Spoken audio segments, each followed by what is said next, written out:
En las conferencias anteriores, se han abordado los temas 1 y 2.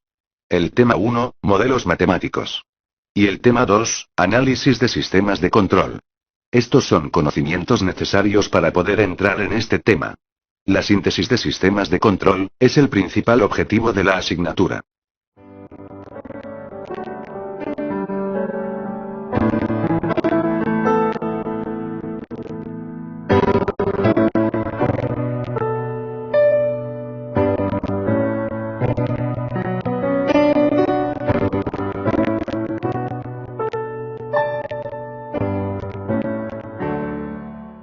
La síntesis de los sistemas de control no es más que el diseño o la obtención del regulador o compensador. Partiendo del conocimiento del objeto a regular y las exigencias que éste debe cumplir, es decir, el proceso inverso del análisis. En general, el problema se plantea de la siguiente manera. Se dispone de un objeto a regular, y se definen las exigencias que éste debe satisfacer. Tanto desde el punto de vista de su respuesta estacionaria, como transitoria. Se desea obtener el regulador, que cumpla con las exigencias planteadas al proceso de diseño, y sea realizable.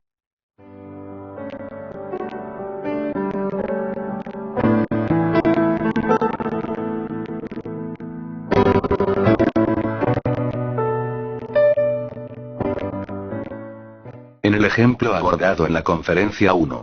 Se utilizó el instrumento virtual que aquí se presenta. En temas anteriores, se vio lo relacionado con la modelación matemática del objeto de control como tal. En este tema, corresponde estudiar lo relacionado con el regulador, que se ha representado de color verde. En este caso particular, se ha implementado un regulador PID. ¿Qué significa esto? Es lo que se va a estudiar en esta clase.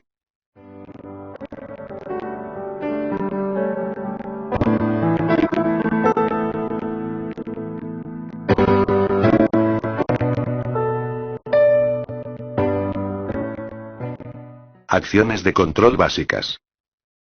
Se denominan acciones de control a los diferentes tipos de acciones que pueden ejercer los reguladores en su intento de conseguir el mejor desempeño para el sistema de control a lazo cerrado. Las 4 que más se utilizan en la práctica son: la acción de control on-off, proporcional, integral y derivativa. Normalmente, un controlador es on-off, o una combinación de las acciones de control proporcional, integral y derivativa.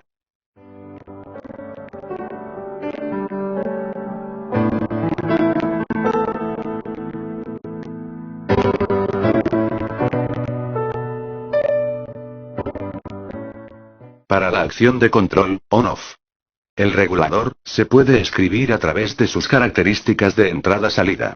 Básicamente es un relé con histéresis, donde la señal de entrada puede estar cambiando, de forma continua, entre unos valores mínimo y máximo en su rango.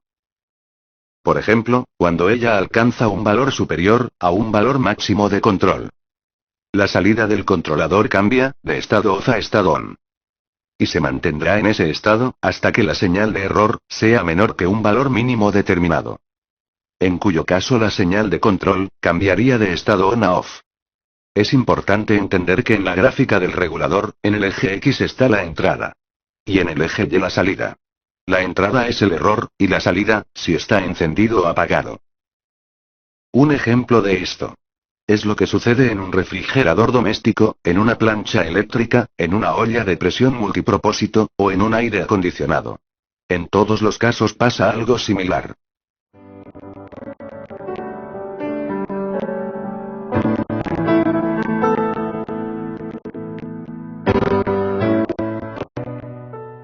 En un refrigerador, este tiene un compresor, conocido normalmente como máquina de refrigeración. Se conoce de observar su funcionamiento, que este compresor, en ocasiones está funcionando y en ocasiones está apagado. A través del controlador, que tiene el refrigerador en su interior, se puede decidir si se quiere que enfríe más o menos. Y de esa manera, se estará dando la señal de entrada al sistema de control. O sea, el valor deseado de temperatura.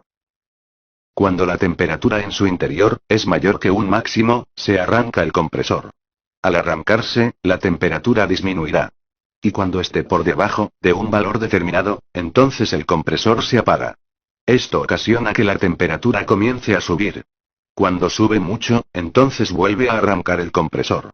De esa manera seguirá trabajando, y la temperatura oscilará entre dos valores, uno mínimo y uno máximo. En una plancha sucede algo parecido. Esta posee un dial, mediante el cual se escoge el tipo de ropa que se va a planchar, dependiendo de si necesita más o menos calor. Entonces, automáticamente la plancha se conecta y se desconecta de la energía eléctrica, para mantener el nivel de temperatura cercano al valor deseado.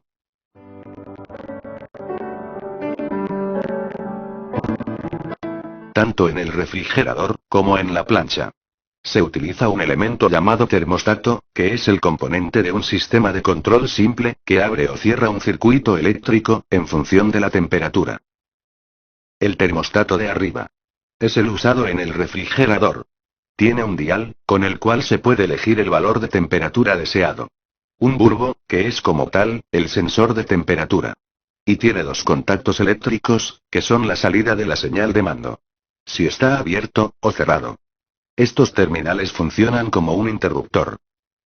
En el bulbo, existe una sustancia, sea un gas, o un líquido, cuyo valor de presión es altamente sensible a un valor de temperatura. Al aumentar la temperatura, ese gas o líquido se dilata y aumenta la presión. Al aumentar esta, normalmente presiona un diafragma, y este es el que cierra los contactos.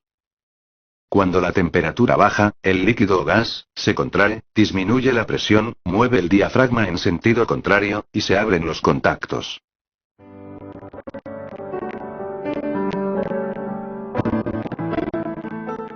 El termostato de abajo es un caso similar, pero no tiene el bulbo, porque en su lugar posee un bimetálico.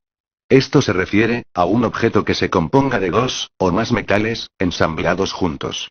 Los termostatos bimetálicos, tanto en tiras como en discos, convierten un cambio de temperatura en un movimiento mecánico. Estos poseen un coeficiente de dilatación con la temperatura significativamente diferentes. De forma tal, que cuando aumenta la temperatura, uno de ellos se dilata más que el otro, y hace que se curve el bimetal. Entonces, cuando se enfría tiende a hacerlo de la forma contraria, de esa manera se va conectando y desconectando. En el caso particular mostrado, este termostato no posee dial, sino que se fabrica para una temperatura de control predeterminada. No obstante, existen termostatos bimetálicos con dial, como es el caso de los usados en las planchas domésticas.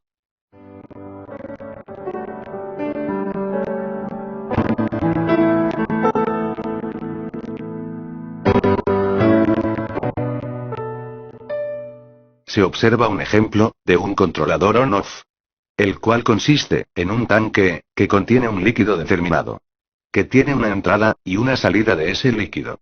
Se quiere mantener constante el nivel del tanque. La demanda del líquido es variable. Si se comienza a demandar el contenido del tanque, el nivel tiende a bajar.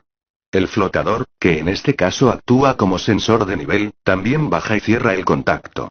Esto provoca que se abra la válvula de entrada y comience a caer líquido en el tanque, haciendo que el nivel suba nuevamente. Al alcanzar un valor por encima del deseado, se abre el contacto, y se cierra la válvula de entrada. La señal de mando trabajaría entonces entre un mando mínimo y uno máximo. Y la señal de error, que sería la diferencia entre el nivel deseado y el que se tiene, oscilará alrededor de cero, sin tomar nunca este valor. Estará entre un valor mínimo y uno máximo de error. Una gran cantidad de lazos de control, en la industria, usan la acción de control on-off.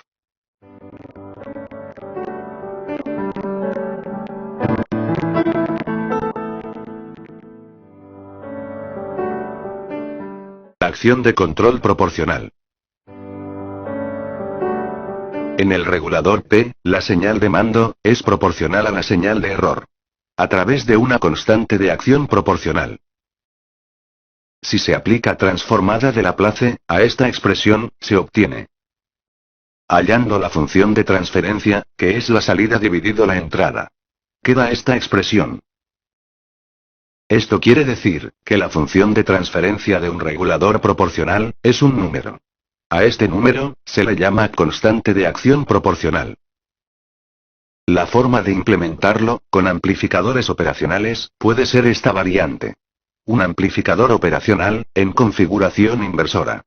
Donde en este caso en particular, la ganancia de tensión, es igual a, menos el valor de impedancia que hay en la realimentación, dividido por el valor de impedancia que hay en la entrada. Si se quisiera obtener una ganancia positiva, se pudiera colocar a continuación de este, otro amplificador operacional con la misma configuración, y igual valor de impedancia, en la entrada y la realimentación. Un elemento importante del regulador P, es que si el objeto de control es de tipo 0, la combinación regulador-planta, va a seguir siendo de tipo 0.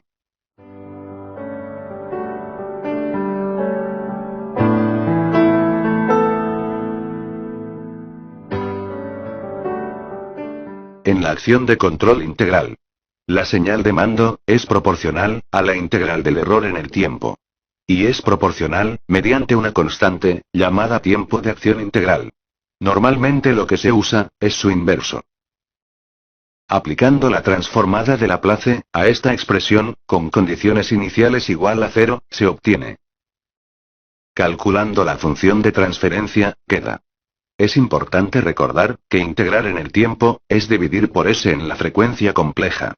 Por tanto, siempre que se vea un regulador, que tiene un coeficiente multiplicando a 1 sobre S, ese regulador tiene acción integral. Para implementarlo, con amplificadores operacionales, pudiera ser esta variante. Poniendo en la realimentación, en lugar de un resistor, un capacitor. La impedancia de un capacitor es 1 sobre SC, entonces quedaría menos 1, sobre RCS. Aquí el regulador es de tipo 1, por tanto, la combinación regulador-planta será de al menos tipo 1. En las gráficas se observa la forma, en que funcionaría, la salida del regulador, en dependencia del error. La salida del regulador con acción integral, solamente se va a mantener constante, si el error es 0. Mientras el error sea distinto de 0, la salida del regulador con acción integral va a estar cambiando. La acción de control integral se puede usar por sí sola, pero normalmente, se utiliza una combinación de acción proporcional con integral.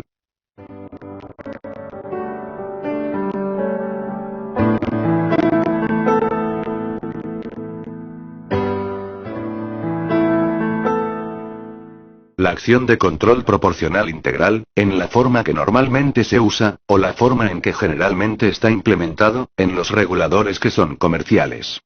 Tiene la característica que se muestra. La señal de mando, M en T, es proporcional al error, y a la integral del error. La constante de acción proporcional, multiplica tanto a la parte proporcional, como a la parte integral. Aplicando transformada de Laplace a esta expresión, se obtiene. Por tanto, la función de transferencia, queda de esta manera. Queda una función de transferencia de tipo 1.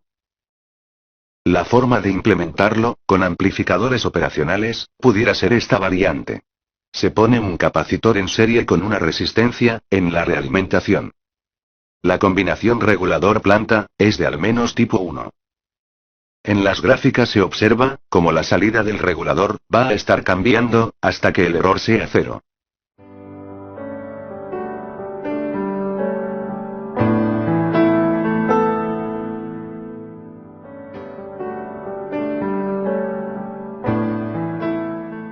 La acción de control proporcional derivativa, está implementado de manera tal, que la señal de mando, es proporcional al error, más la derivada del error. Aplicando transformada de Laplace, a esta expresión, se obtiene. Por tanto, la función de transferencia, queda de esta manera. La forma de implementarlo con amplificadores operacionales, pudiera ser esta variante. Poniendo un capacitor, en paralelo con una resistencia, en la entrada. El regulador es de tipo 0, por lo que si la planta, es de tipo 0. La combinación regulador-planta seguirá siendo de tipo 0.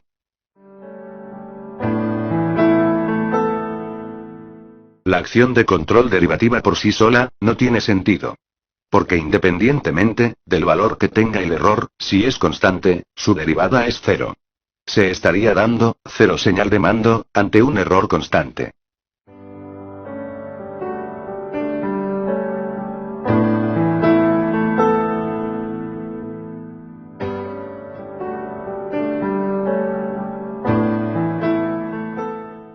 controlador proporcional integral derivativo.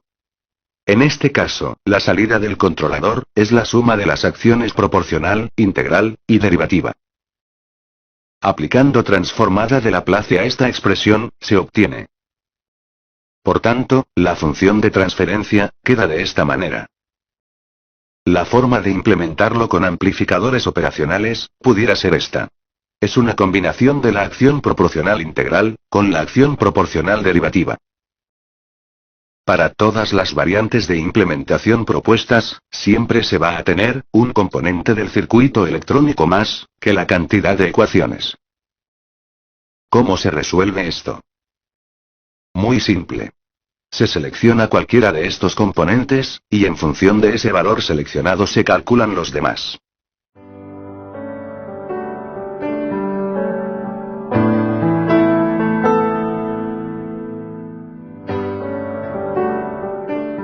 En el instrumento virtual. Para configurar el controlador como proporcional. En dependencia de la bibliografía que se utilice, la constante de acción proporcional se puede encontrar como Kc o como Kp. Para implementarlo, se pueden abrir los interruptores. Si se abren, entonces la señal de mando es Kp o Kc en este caso, por E en T.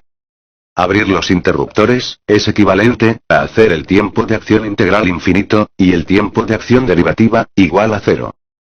Para configurar el regulador como combinación proporcional integral, simplemente hay que quitar la acción derivativa a través de su interruptor, lo que es equivalente a hacer el tiempo de acción derivativa igual a 0. Para configurar el regulador como combinación proporcional derivativa, hay que quitar la acción integral a través de su interruptor, lo que es equivalente a hacer el tiempo de acción integral igual a infinito. Y para implementar un regulador proporcional integral derivativo, lo que se hace es dejar todos los interruptores cerrados. Estas son las variantes posibles a conseguir en el instrumento virtual, que son además las mismas que se pueden hallar en un regulador proporcional integral derivativo comercial.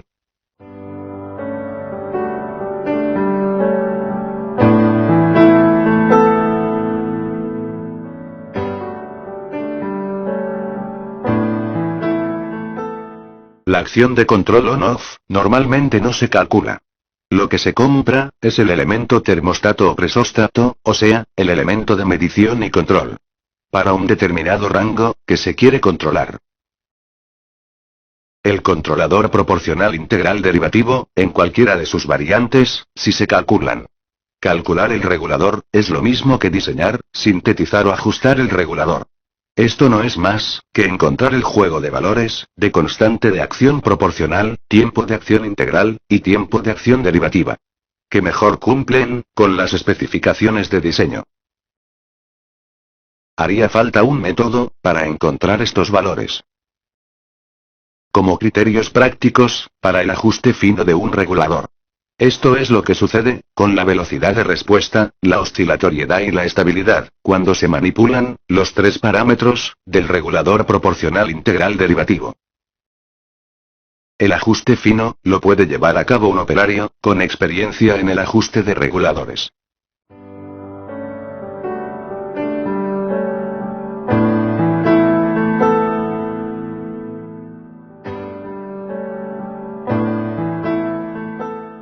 Método de ajuste de Zieger-Nichols.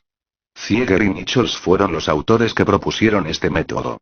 Fue propuesto en 1942, no obstante es utilizado ampliamente en la práctica industrial.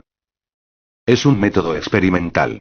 Lo que se hace es cálculos sencillos a través de un experimento. Tiene la ventaja de que no se necesita conocer el modelo matemático. Solamente el resultado del experimento. Esto es lo que lo ha hecho muy popular. Este método tiene dos variantes. Una haciendo el experimento en lazo abierto. Y otra, en lazo cerrado. Como todos los métodos de diseño, tiene la desventaja de que no siempre se puede utilizar.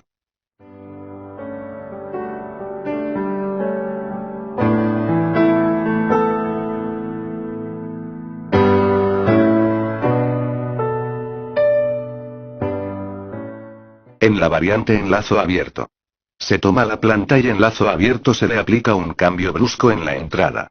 Y se registra cómo es la respuesta. la cual va a tener de forma general esta característica. Para los accionamientos eléctricos, esta variante, por lo general no se puede aplicar. Porque no tienen una curva de respuesta con esta característica. De forma tal que se pueda identificar un valor de L. La variante en lazo cerrado. Para esto se pone la planta en lazo cerrado. Con un controlador proporcional y se comienza a cambiar el valor de la ganancia, iterativamente. Hasta conseguir el valor de ganancia crítica, que es aquel que hace que el lazo de control trabaje con oscilaciones sostenidas. Cuando se consiguen las oscilaciones sostenidas, ya se tiene el valor de ganancia crítica, y entonces se puede medir el período de oscilaciones crítico. Con estos valores se va a la tabla, y se calculan los parámetros del regulador, de acuerdo con los resultados obtenidos en el experimento.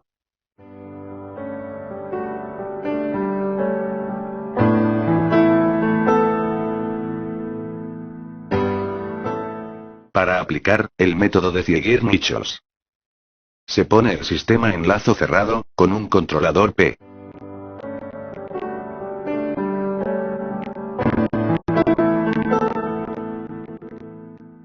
Para el método de Ziegler-Nichols, se puede olvidar de lo relacionado con el modelo matemático que tenga la planta con la que se esté trabajando.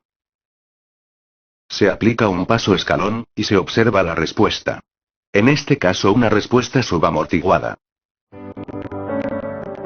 Esto quiere decir que con este valor de ganancia el sistema no oscila.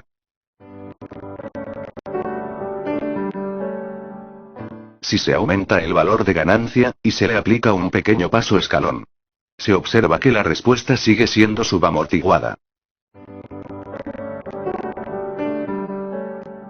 Si se aumenta un poco más, la respuesta tiende a ser oscilatoria sostenida, pero todavía es subamortiguada.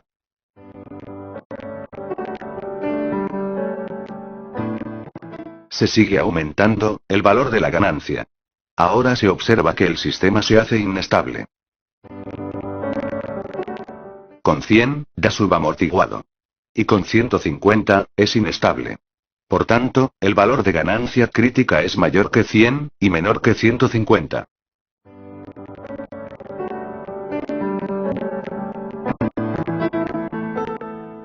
Se sigue iterando.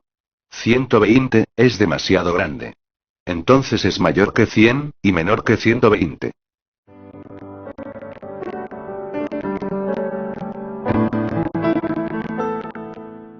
Con 110, es ligeramente creciente.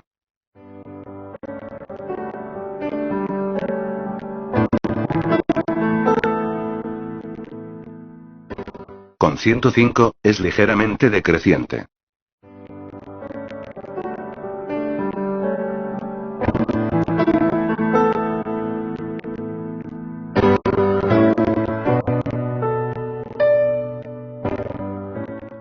De forma iterativa, se siguen probando valores.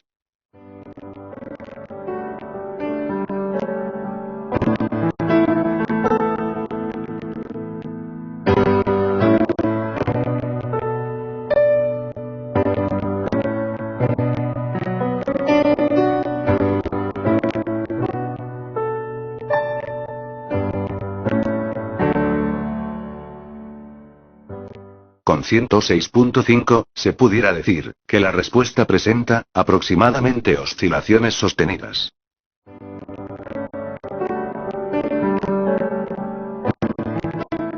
Ya se tiene la ganancia, cuyo valor es 106.5.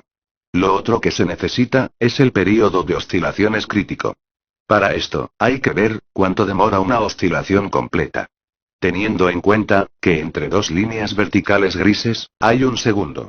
En este caso el período es 1/3, o sea 0,33 segundos.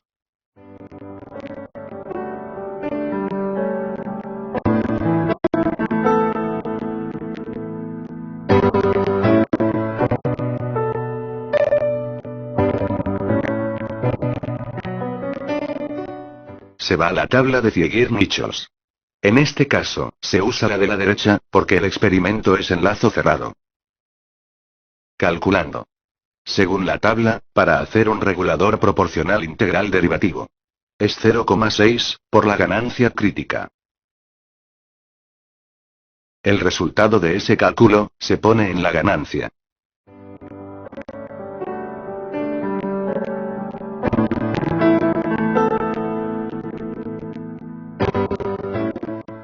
Para el caso del tiempo de acción integral, sería el período crítico, dividido por 2.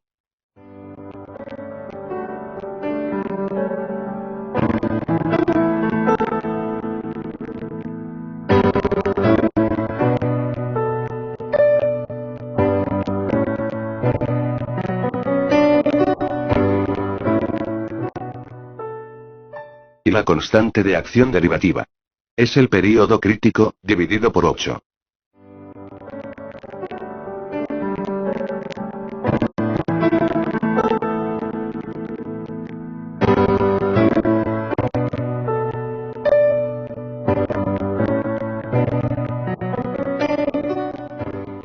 Se cierran los interruptores.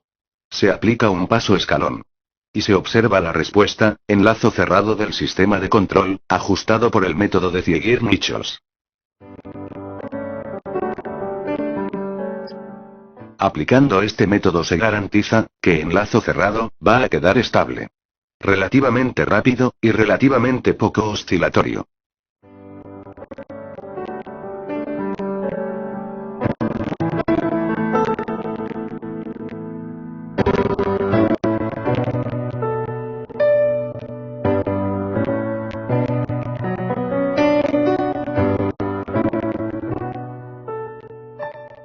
Y va a tener una adecuada razón de rechazo al disturbio.